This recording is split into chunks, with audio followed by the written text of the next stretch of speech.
识领域。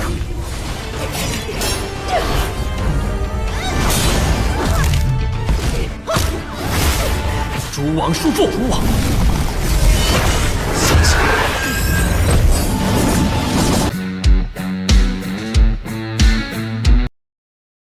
Halo semuanya, jumpa lagi bersama Mimin di channel Alu Cerita Film. Dan bagaimana kabar kalian? Tentunya Mimin selalu doakan agar kalian semua dalam keadaan baik, sehat, dan bahagia selalu. Untuk episode kali ini, Mimin akan merangkum sebuah film Dongwon series dari film Soulland untuk part terbarunya. Bagi teman-teman semua yang belum sempat menonton video-video sebelumnya, Mimin saranin untuk langsung menontonnya. Linknya ada di deskripsi. Dan jangan lupa bagi kalian yang baru mampir untuk mensupport channel ini terus agar Mimin selalu semangat dalam menghibur kalian semua. Oke, tanpa berlama-lama lagi, Mimin akan masuk ke dalam alur cerita Soulland. Di episode terakhir kemarin, Bibi Dong tiba-tiba menghilang dan masuk ke gerbang Dewa Malaikat. Bibi Dong tidak tahu mengapa ia berada di sana. Bahkan luka-luka di tubuhnya juga seketika sembuh. Lalu Xian Rensu tahu kalau Bibi Dong ada di sana. Bibi Dong juga terkejut kenapa ia bertemu dengan Xian Rensu. Karena yang ia tahu Xian Rensu sedang mengikuti ujian Dewa Malaikat. Xian Rensu sangat kesal dan meminta Bibi Dong untuk memberitahu sebenarnya bagaimana ayahnya bisa meninggal. Bibi Dong berkata apakah Xian Rensu mau membalas dendam. Dan ia langsung memberitahu kepada Xian Rensu kalau Bibi Dong lah yang membunuh Xian Sunji, ayah Xian Rensu. Seketika, Xian Rensu pun sangat terkejut mendengarnya. Ia sangat kesal kepada ibunya yaitu Bibi Dong kenapa ayahnya bisa dibunuh olehnya. Ia mengatakan kalau ia sangat benci kepada Bibi Dong dan sama sekali tidak pantas menjadi ibunya. Namun Bibi Dong sama sekali tidak peduli dengan rasa cinta atau benci itu. Ia berkata kalau Xian Rensu sama sekali tidak bisa melukai dirinya dengan kemampuan yang sekarang. Xian Rensu pun semakin marah kepada Bibi Dong. Ia mengatakan kepada Bibi Dong bagaimana rasanya kekuasaannya direbut oleh seseorang di gerbang Jialing. Bibi Dong akhirnya mengerti, ternyata Xian Daoliu selalu memanfaatkan dirinya. Saat ia membangun dan berusaha keras membangun kekaisaran untuk menyatukan dunia, dan Xian Daoliu malahan memerintahkan 6 pemuja besar untuk merebut kekuasaannya. Semua itu demi membiarkan Xian Rensu menjadi pemilik kekaisaran yang sebenarnya. Lalu Xian Rensu mengatakan kalau Bibi Dong terlalu lambat untuk mengetahuinya. Ia juga berkata kalau di dunia ini hanya ia yang bisa memimpin kekaisaran Wuhun untuk mempersatukan benua. Sedangkan Bibi Dong akan kehilangan selangkah demi selangkah kekuasaannya. Dan Bibi Dong akan merasakan apa itu penderitaan. Bibi Dong pun hanya menertawainya. Ia mengatakan kalau sekarang kekaisaran Tiandao sudah dibantu oleh sekte Haotian. Dan dipastikan Xian Rensu tidak bisa menghadapi hanya dengan mengandalkan beberapa pemuja. Jika tanpa bantuannya hanya mengandalkan kemampuan Xian Rensu yang sekarang, takutnya Xian Rensu masih tidak bisa mengalahkan Tang San. Namun Xian Rensu mengatakan kalau tanpa Bibi Dong, ia juga bisa mengalahkan Tang San. Bibi Dong pun meminta Xian Rensu untuk mencoba bertarung dengannya dan apakah bisa melampaui dirinya. Bibi Dong langsung mengeluarkan domain kematiannya untuk menyerang Xian Rensu. Lalu Xian Rensu juga mengcounter serangan Bibi Dong dengan domain malaikatnya. Sedikit pertarungan pun terjadi. Di dalam pertarungannya Bibi Dong sangat mendominasi dan selalu menekan Xian Rensu. Xian Rensu pun menggunakan teknik jiwa kedelapannya yaitu kebangkitan cahaya. Bibi Dong juga langsung mengeluarkan teknik jiwa kedelapannya yaitu kaisar laba-laba kematian dan cloning laba-laba untuk mengcounternya. Dan membuat Xian Rensu kewalahan menghadapinya. Bibi Dong juga mengeluarkan teknik laba-laba penghisap jiwanya untuk menekan Xian Rensu. Dan membuat Xian Rensu terluka terkena serangannya. Xian Rensu pun tidak mau kalah dalam pertarungannya. Di sisi lain, Tang San masih bertarung dengan binatang jiwa harimau Dewa Iblis.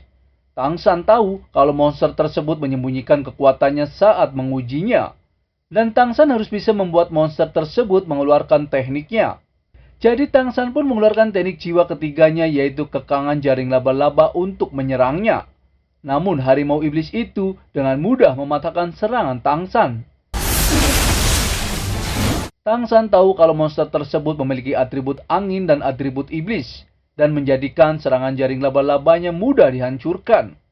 Tidak hanya itu, Tang San juga tahu kalau monster tersebut mempunyai atribut petir. Deteksi pikirannya juga dengan mudah dihancurkan oleh harimau dewa iblis itu. Jadi Tang San langsung mengeluarkan teknik tulang jiwa kaki kiri iblis orkanya untuk menyerang kembali.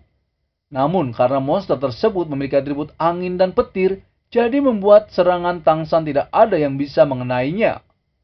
Tang San ingin harimau dewa iblis itu menyerang dirinya agar ia tahu dan ada celah untuk menguncinya. Tang San juga langsung mengeluarkan teknik penyerapan iblis orka perak birunya dan membuat monster tersebut pusing selama 3 detik. Di saat bersamaan, Tang San juga langsung mengeluarkan palu hautianya untuk menyerangnya. Namun lagi dan lagi, bahkan harimau dewa iblis itu dengan mudah menangkis serangan palu hautianya. Tang San tahu kalau monster tersebut sangat sulit dihadapi karena mempunyai 3 atribut, yaitu kejahatan, angin, dan petir, yang berkumpul menjadi satu di dalam tubuhnya. Lalu Tang San mencoba menyerangnya dengan teknik bentuk pertama dari 13 senjata emas, yaitu pusaran angin bebas. Seketika serangan Tang San pun mengenainya. Akan tetapi monster tersebut juga masih bisa menahannya. Karena Tang San tidak mau dilukai oleh domain monster tersebut, Tang San juga langsung mengeluarkan teknik 13 jurus senjata emas jurus kedua, yaitu kehampaan ribuan tahun. Seketika ledakan besar pun terjadi dan membuat harimau dewa iblis itu terluka.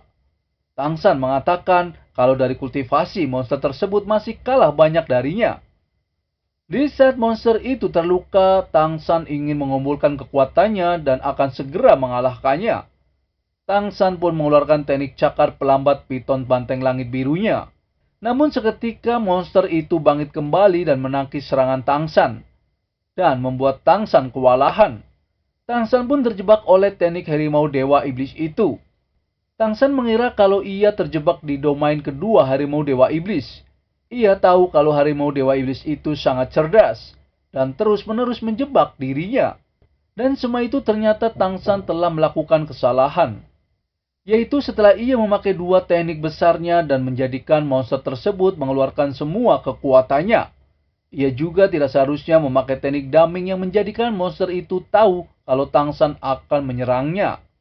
Dan yang terakhir, Tang San seharusnya tidak meremehkan tanduk dewa iblisnya. Tak selang berapa lama, harimau dewa iblis itu pun masuk ke dalam domainnya sendiri dan menyerang Tang San.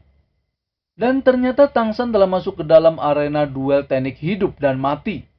Dan setelah salah satu pihak mati, pertarungan hidup dan mati itu baru akan berhenti, dan baru bisa meninggalkan dimensi tersebut. Lalu, apakah Tang San bisa mengalahkan harimau dewa iblis itu? Mimin akan bahas di episode mendatang ya. Terima kasih.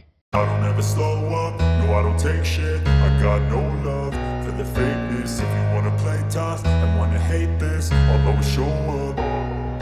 I don't ever slow up, no I don't take shit. I got no love for the fakeness. If you wanna play tough and wanna hate this, I'll always show up and make a statement. I don't ever slow up, no I don't take shit. I got no love for the fakeness. If you wanna play tough and wanna hate this, I'll always show up and make a statement. Everything I do so instinctive and so passionate. Every word I move so descriptive like an adjective. I got a vendetta against people who patented being negative when you should be getting after it.